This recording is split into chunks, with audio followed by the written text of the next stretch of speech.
Welcome to our new show, the Amplified Marketing Podcast, where we get into the challenges content marketers face and look to the brands who are already knocking down obstacles and raising the quality of their content with a little something called amplified marketing.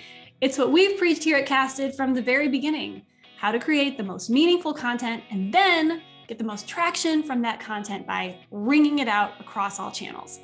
These interviews are our first season.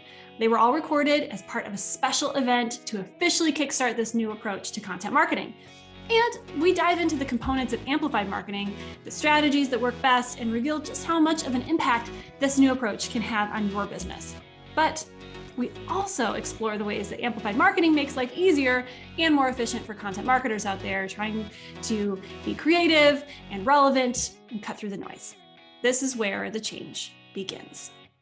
I'm Lindsay Chepkema, CEO and co-founder of Casted, the first and only amplified marketing platform made specifically for B2B marketers, and this is our new podcast.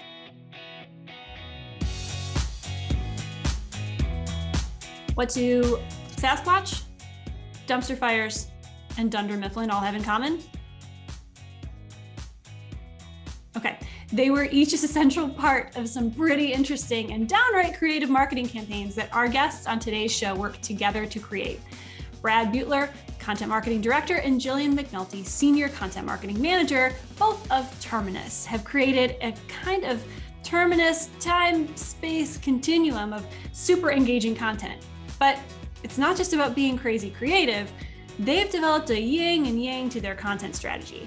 A complementary balance of fun and creative and what would some say is maybe less fun, but critical side of managing a content calendar, having a distribution strategy, and including necessary things like SEO in your plan. What makes it all come together and drive results? I'll give you a little hint. It starts with amplified and ends with marketing. That's right. Brad and Jillian believe that for every project you launch, you have to create a post-launch amplification plan. I agree. That will get your content out to the widest audience possible, maybe amplifying your reach. And they do that by repurposing, refreshing, and reusing the content all across multiple channels where their audience can find it and engage with it. And in this special session from our recent Amplify event, they break down how you can do it too.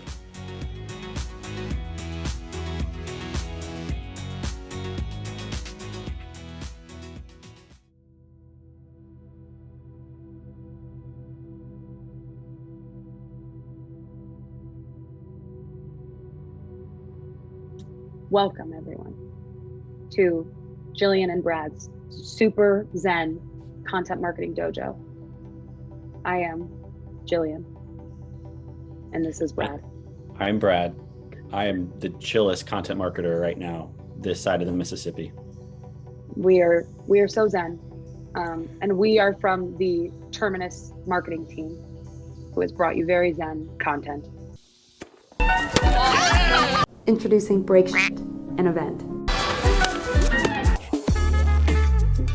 Not actually getting in there, right? That was figure speech. And we're here to talk to you about how to achieve content nirvana by amplifying your marketing and making sure you have a wonderful team around you who can focus on different parts of your content marketing strategy. We can't be the Zen the whole time, so we're not going to do that. Spoiler alert, we're actually kind of loud and we like to have fun. Yeah, I hope you guys turned up your volume for that first part, because now we're going to blow out your eardrums with our energy. As we said in our very Zen intro, my name is Jillian MacNulty. I'm Senior Content Marketing Manager at Terminus, and I am here to represent the yang of today's content marketing yin and yang. I'd like to introduce my yin counterpart. This is Brad Beutler, Director of Content Marketing. Brad, explain what a yin is. That's right. I'd be happy to. We are going to dive into all of that today, how we complement each other, how we work alongside each other. We like to have a lot of fun. And, it doesn't happen overnight to where you have a counterpart like this and you have a team to where you can focus on all aspects of content. But we have achieved that, and we are proud and more than happy to talk through that. Just talk about all the cool things we've been doing, how we messed up, what we've learned along the way, how we can complement each other, with our content strategy. At Terminus, I'm focusing on boring things like SEO and organizing our content, and is it on the content calendar, and what's next. Personally, I love all of that. So I'm here to tell you it's okay to love that, but you need both sides of the equation. Jillian has such a creative brain for thinking up of new campaigns, new designs, new messaging. I'm very bad at that stuff, but together we've achieved a lot and we've done a lot of cool things. So anyways, I'm so excited to dive into all of that. And I think you guys will find some value in what we've learned along the way. We are so excited to share with you guys how we've achieved our own content nirvana. As Brad said, he is the yin. I think all the stuff he does is so boring, but I'm so glad he does it. I'm so glad he enjoys it, because then I get to do what I consider the really fun stuff of the creative process, thinking of how we can push the boundaries and get the Terminus brand in front of people. That's how some of our crazy projects that we showed you earlier came about. And then also the super important part, which we will focus a lot on in the back half of this presentation, which is creative launch plans for your product or your project, with a surround sound approach to your launch. But then even more importantly, how to amplify that post-launch and continue repurposing and reusing and reworking that content in ways that will continue to get in front of people along the way. None of that can happen without Brad and I and our yin and yang skills and mentalities. So Brad, can you please explain to our wonderful little Padawans today how we think about content here at Terminus? More than happy to. You see this visual up on the side now. I want to jump to another visual first. If you think about in Google Analytics, right, your website traffic graph, and like you see the up and down, you see the spikes, you see the really great website days, whether, whatever you measure, whether it's website visitors or downloads or whatever it may be, you have some really great days, some big spikes, and some lower, maybe slower days. That's okay. That's normal, right? We live for those big spikes. What Jillian and her team does, like the big announcement, the campaign launch, those are your really fun, big website days. I love focusing on the slower growth. I love comparing a year at a time or 2 years and seeing that slowly or hopefully quickly trend up and to the right. It won't be perfect. It won't be a straight line. You'll have a lot of dips, but hopefully along the way, you'll see a continued growth. I think it's important to have both of those. And you kind of need to do the fun stuff, the big launches, and the boring stuff alongside to make that happen. Because you can't just live and die on just those big website days. That's impossible to keep up with. It's very hard to rely on that. So with this slide, I'm here to explain that and much more on how we think about content. For us, it's all about a balanced approach. We invest a lot in our brand because we're confident that will then translate into thought leadership, demand, and ultimately more traffic and opportunities for our sales team. So you see different, we'll call them phases here, different areas of focus that we, use and sprinkle across our content calendar. Of course, we have brand content. Of course, we have an end-of-year campaign where maybe Jillian's in a dumpster and maybe it's lit on fire, Of course, we have thought leadership where our PR team is incredible and they are driving so much referral traffic on that article that our CEO published because we want to be a thought leader in this particular subject. And of course, we're driving demand. We have those tactical PDFs for our sales team to use, for our demand team to use to drive that interest and initial education to get people into our pipeline. I'm here to try to organize all that madness, put it on a calendar, march towards due dates. Once it's out, make sure our CS and sales team knows about it, gets familiar with it. They're confident about talking about it with customers and prospects. And then let's repurpose it with SEO. So if we're doing all of that, well, let's say thought leadership, for example, and we're publishing an ABM benchmarks report, I'm here to make sure that, wow, we put a lot of time and effort into that report. We don't want it to collect dust on a resource hub. Let's make sure we rank for ABM benchmark report and make sure more people find it because we need to maximize that investment.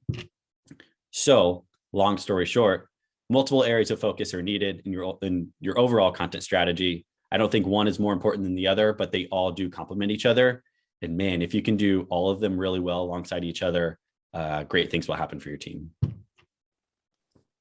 And I think something that I love so much about the way that we think about content at Terminus is that it really is that continuum. And we always have multiple projects and pieces of content in the works from each of those categories, from brand, thought leadership, and demand. And all those come from different places. Like, I know Brad, a lot of times will think like, you will have the SEO strategy in mind and go, hey, I really could use another piece of content that will fit well in this specific keyword. And then that helps us think of a cool creative piece of content to include on those pages that you need the SEO for. And then it ends up being a great piece of content for our thought leadership category, you know? So it really does. I know we've got the two arrows that kind of come towards it. They're constantly crisscrossing, constantly going back and forth.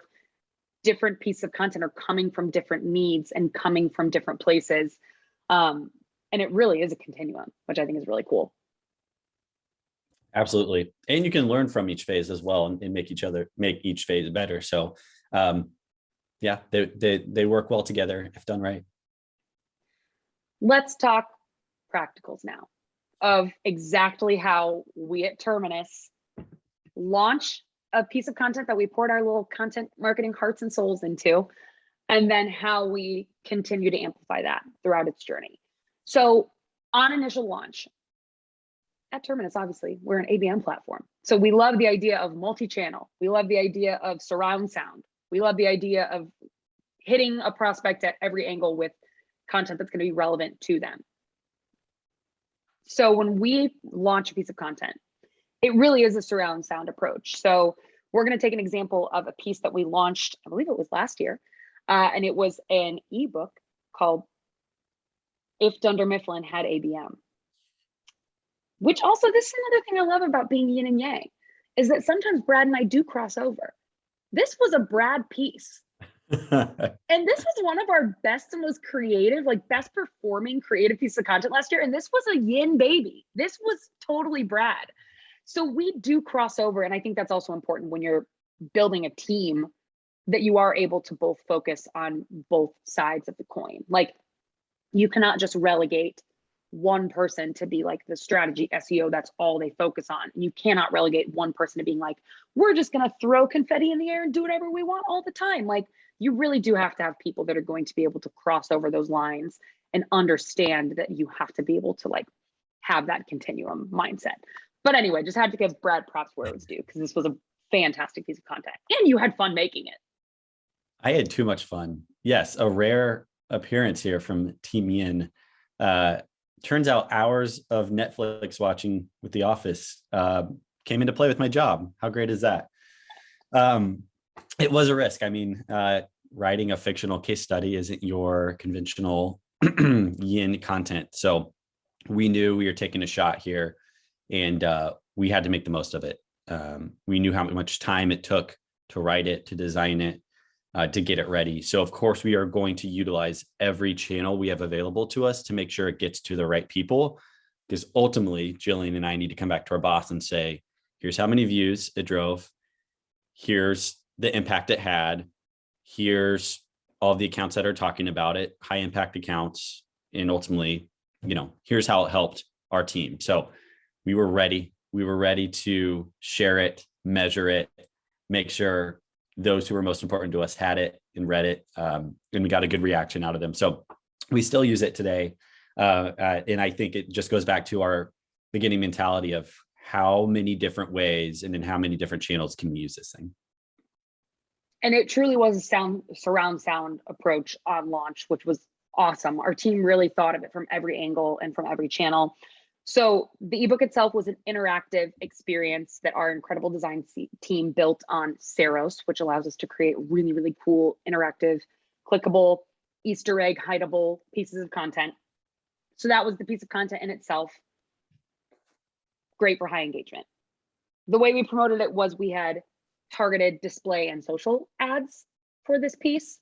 We had an email signature banner that went out with every single outbound email that we sent. We did that with the Terminus email experiences functionality. And then we also sent out a mass email to our whole email database because we knew this was going to be a piece that most people would enjoy, because who doesn't love The Office? And then within the experience, we took it one step further. We actually used Terminus Chat to create a personalized chat bot that you could chat with different Dunder Mifflin characters. So our incredible ABM team here, who are like chat experts, basically got to have a super fun time of creating a bunch of different chat bots for like Pam and Jim and Dwight, and you could chat with a bunch of people from Dunder Mifflin within the content experience. So total surround sound approach. Now, the launch went incredibly well. Like, it was received really well. That doesn't always happen. There have been plenty of launches that we've had. For example, when we launched our Cards Against Marketing game, which ended up doing very, very well, but not until months later. Like, when we initially launched Cards Against Marketing, I am not afraid to say it was kind of a flop. Like, we had maybe 5 people order decks. All of a sudden, 4 months later, when we did a re-push of it, we had a couple people have physical decks in their hands and people started sharing it, had a total viral effect. So then we did another campaign around it, and now we've sold hundreds of decks of that card game. And it was so much fun. So not every launch is going to go off without a hitch. You're not going to get the numbers you need, which is where amplification of your content comes into play. Now, resharing 4 months later isn't really our vibe. Like, we do it, but we know there's a better way to do it. Because if you didn't get people the first time, there's a lot of stuff at play, but more than likely it was the format or the channel or something like that. So we like to take the content we've written, repurpose it in a way. So with that piece of content, with the ebook, we said, let's make it a webinar. Let's add in some trivia questions. Let's incentivize people to join with the fun office trivia aspect, but then also talk about, hey, this is actually a pretty high level education on how ABM can work within your business, but we're going to talk about it within the case of Dunder Mifflin. So it made a high level educational concept really fun and digestible. And then the trivia on top of it with prizes. Like, it was a hit. We had 400 people register for that webinar. We obviously followed up with the ebook in our follow-up reach out. So that was a whole 400 other people who had eyes on the original ebook, but then also 400 people who watched this webinar and listened to Brad and Ottavio Dottolo, our other team member, talk through what ABM is and talk through how it could help a company like Dunder Mifflin.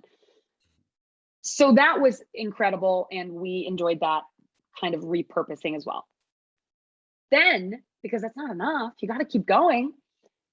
Then we turned that webinar recording into a show on our TTV channel. TTV is actually very exciting. We just launched this a little bit ago. TTV is Terminus's streaming channel, so you can get it on Amazon Fire Stick, Roku, and Apple TV, and then it's also a desktop app that you can get. And it's basically just all of our bingeable video content. So we repurpose our webinars and we put them on TTV so that people can continue to watch them and consume them on their own time. We do gate it. So we got 100 additional leads captured through putting how ABM could have helped Dunder Mifflin, the webinar recording, on TTV. That's a whole new audience that we've reached in their own time. And then also we use Wistia for hosting our videos, which gives us very deep analytics into watching patterns. And so then we were able to see exactly where the drop-off was in this webinar recording, how many people stayed on to the end, how many people stayed, were there spikes in engagement in certain places. We were able to see all that, and that helps us to refine and figure out our webinar strategy moving forward.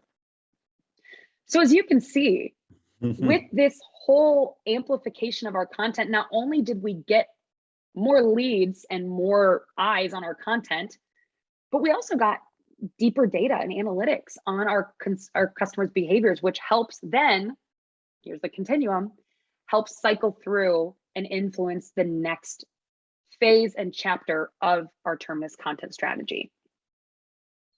The continuum, it's back in full effect. It's always rolling. This was so much fun to, think up and execute. Sure, silly case study, but it represented so much more than that to us. Like, what did we learn from this? If you present an educational ABM thing in like a fun, engaging way and stick a theme on it, people are very engaged and they want to participate. And if you can keep them engaged during a webinar where like, you don't have to take yourself too seriously and throw in some trivia and some prizes and all of that, it makes it really fun. And that chat in that webinar was like the most fun I've had in a webinar, just people engaging, throwing out trivia, other trivia questions from their office watching. If you also take a step back and think about how many weeks this filled up on the content calendar, also amazing to think about.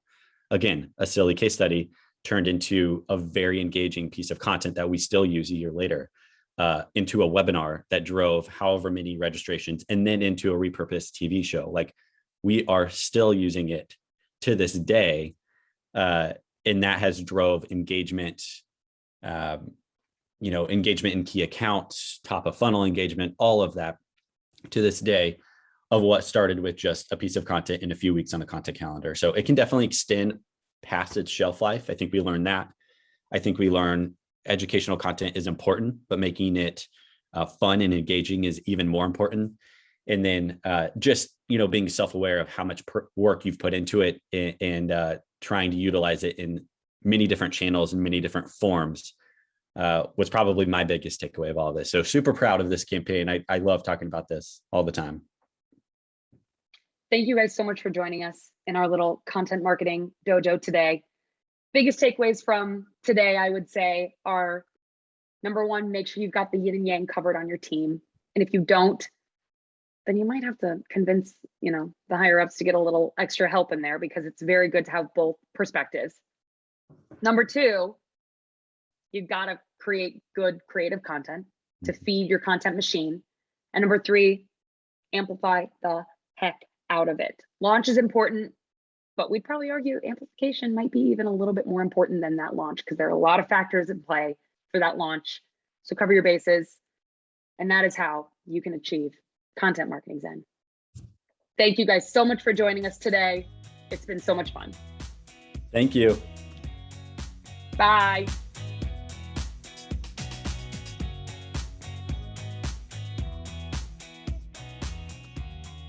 That's our show. Thank you so much for watching and listening.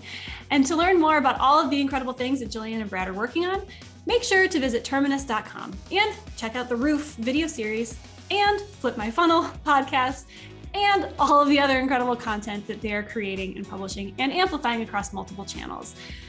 To learn more about how Casted can help you, visit casted.us and be sure to subscribe to our newsletter to be the first to get all things amplified marketing and B2B podcasting and B2B audio and video and so much more.